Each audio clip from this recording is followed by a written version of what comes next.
De nombreuses initiatives sont lancées pour redynamiser Roubaix, notamment via des événements. C'est le cas du Street Sunday où l'on s'est rendu le dimanche 2 octobre. Cet événement avait lieu dans le Grand Bassin, un lieu permanent réunissant une cinquantaine de créateurs, artisans et artistes de la région. Sa proximité avec le célèbre musée de la piscine de Roubaix en fait un lieu de passage permettant la mise en lumière de créateurs locaux. Dimanche 2 octobre, c'est avec la friperie digitale Dimension que le Grand Bassin collaborait. On est allé à leur rencontre. Dimension, au début, il est parti de rien. En fait, c'est au fur et à mesure qu'on a donné un sens à ce nom. Donc, c'était une idée parce que déjà, ça sonnait bien Dimension. Et en fait, après, on a réalisé qu'on a donné une nouvelle dimension à la seconde main, à la friperie, notamment en rentrant dans le streetwear. Donc, voilà, on invite les gens dans une nouvelle dimension.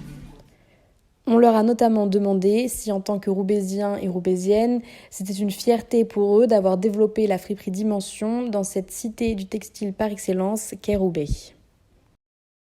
Bah oui. Ah bah oui.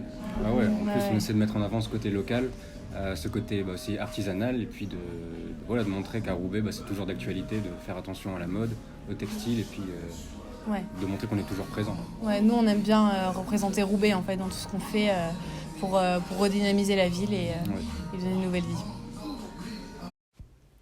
On les a aussi questionnés sur le marché de l'occasion en ce moment et sur la dimension éco-responsable des friperies.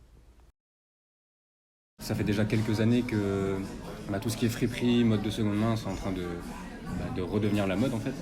Et ça s'explique, je pense, par déjà une prise de conscience que les enjeux environnementaux, ça devient important. Faire attention à la planète, faire attention à la manière dont on consomme.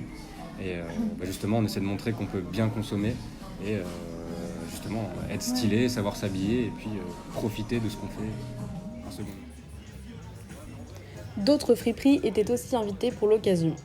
L'upcycling représentait une part importante de l'événement. C'est une pratique qui consiste, dans le milieu de la mode, à réparer de vieux vêtements de seconde main et à leur donner une nouvelle vie, sous un nouvel aspect, un aspect remis au goût du jour. L'année dernière déjà, des événements du même style avaient eu lieu à Roubaix, dont un organisé par les 3 Tricoteurs. Les 3 Tricoteurs, c'est une entreprise fondée par 3 anciens étudiants de l'ENSAIT, l'École nationale supérieure des arts et industries du textile. Ils fabriquent leurs propres vêtements dans leur atelier de Roubaix. Cet atelier est d'ailleurs un lieu particulier qui attire les touristes. En effet, l'atelier est vitré et donne sur un bar qui sert aussi de boutique. La redynamisation de Roubaix passe donc par le relancement de son industrie textile qui se veut éthique, locale et écologique.